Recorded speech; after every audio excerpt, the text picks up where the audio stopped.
Good morning mga day, this is Basu, Danyang Vlogger, a day in my life as a content creator at age of 13. Kaya naman mapapasabi ka na lang talaga dito ng ay for the go!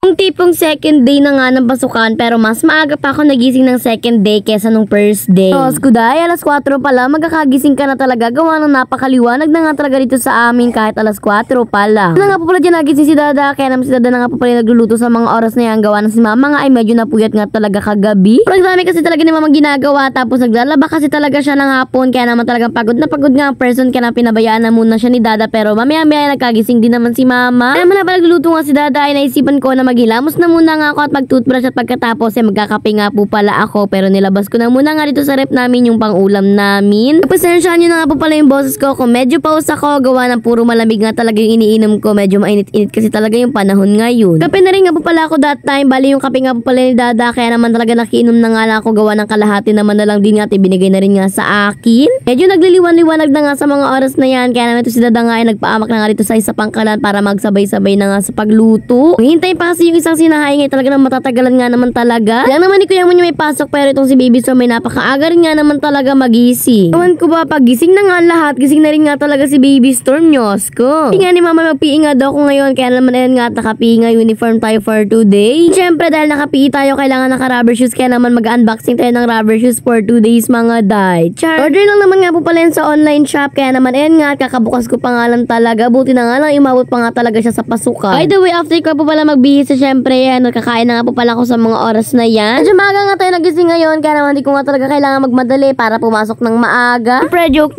lang yan, pa-chill pa talaga ako sa mga oras na yan pero di ko namamalaya na yung oras ay gumagalaw din pala. Kaya naman na yan nga, tinabihan na nga po pala ako dyan ni Kuya Mun kumain pero patapos naman na rin nga ako kaya naman umalis na rin nga po pala ako sa tabi niya. Paano ba naman magsusuklay pa nga ang personability? Siyempre bago ang lahat, ilalagyan ko na muna ng tubig itong aking tumbler gawa ng gusto ko nga talaga sa lahat yung malamig nga talaga yung iinumin kong water. Uy, napaka-arte, water pa, pwede naman tubig. Char. Skip lang naman yung nilalagay ko dyan para nga hindi na ako mag-crack ng ice kaya na pagkatapos gamitin syempre lalaman na ulit yung ice cube para makinabukasan ay meron na naman nga akong gagamitin. Gawa ko na rin nga po pala dyan yung bag ko gawa na napaka-excited ko nga talagang pumasok tapos pagdating ko sa school lagi naman akong gutom. Char. Ko ba pero sabi nga nila ganoon daw talaga kapag nagagamit ang utak o diba sana all may utak. Pa naman namin ginagamit yung utak namin kaya naman di ko nga alam kung bakit malagi akong gutom. Second day pa man lang nga ni kaya naman di pa talaga kami nagle-lesson at puro introduce yourself and election for officers pa lang din. Nagtataka nga ako bakit ang bilis ko magutom eh hindi naman ako na-stress at hindi naman nagagamit yung utak ko. So yan, palis na rin nga po pala ako sa mga oras na yan kaya naman nag-goodbye kiss na rin ako kay Baby Storm. Niyos ko itong si Storm parang gusto na sumama sa amin. So sigurado nga ako na kapag lumaki na nga ito talaga naman kasama na nga talaga namin to sa pagtawid sa bundok.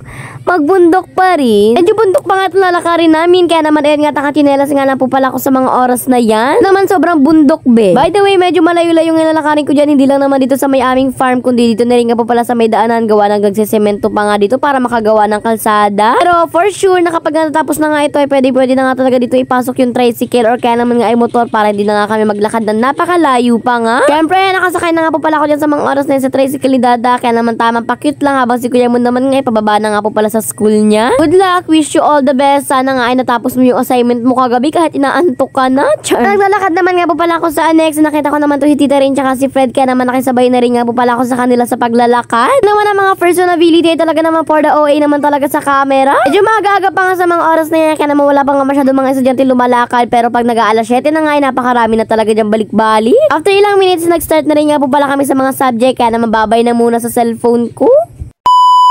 Siyempre, ayan, lunch break na nga sa mga oras na yan. Sa lunchtime pala, kaya naman kakain na nga kami. Pero bago ang lahat for the retouch na muna ang mga personability. Fast forward, hindi ko na nga na-videoan. Gawa na napakarami ng tao at baka maubusan pa nga kami ng ulam kung uunahin ko pa nga yung pag-video ko. Medyo marami-rami kasi talaga mga student dito sa annex. Kaya naman talaga mabilis din talaga maubos yung mga tinda dito. Kaya naman, ayan nga, at fried chicken na nga talaga yung binili namin. Gawa na ito na nga lang din talaga yung available. Tapos sabi nga ni Mama ko, ano yun nandyan, yun na nga, at wag na nga daw maghanap ng iba. Kaya naman fried chicken yun nandun. Kaya naman yun na nga yung tayo binili namin. Sabay na rin nga po pala kami kumain niya nila Irish, Roname at pati na rin nga po pala ng mga klasiko. Diba? Hindi naman nakaka-boring gawa ng meron pa naman akong kachismisa. After ko kumain na nagpahingan lang hangin lang muna ako dito sa aking mini fan at pagkatapos ay magre-retouch na ulit ako gawa ng malapit na naman nga ang uwian. Char. Diba kaka-lunchtime pa lang namin pero uwian na agad yun nasa isip ko. Syempre keme-keme lang yun. Bubuyod lang talaga ako for today gawa ng sabi nga ni Mamay ayun na nga makikita yung buhok ko na sobrang nakahagad nga talaga namang ayaw niya nga na magmukha akong aswang na bruha. Katapos ko mag-retouch na pag-isip-isipan namin nila Roname kami na lumabas na muna. Gawa na nakakaboring nga talaga sa loob lalo na kapag wala pang ginagawa. Ganito pala talaga ang buhay. Char. Pero dahil malapit na mag-time, syempre uminom na rin ako dyan ng tubig sa tumbler ko. O diba, talaga naman napakaganda ng tumbler ko. Gawa na hanggang ngayon nga talaga ay talaga naman napakalamig pa nga talaga ng water ko. Fast forward, uwian na kami sa mga oras na yan at bumili na rin nga po pala kami ng milk tea. Gawa na ito mga kaklasiko nga talagang kasama ko for today. Talaga naman napakagastado. Yun lang naman nga for today's video. Wag kayong kumaibigan ng gastador. Char. By the way, yun lang. Salamat, bye-bye, and God bless. Thanks for watching. Mwah!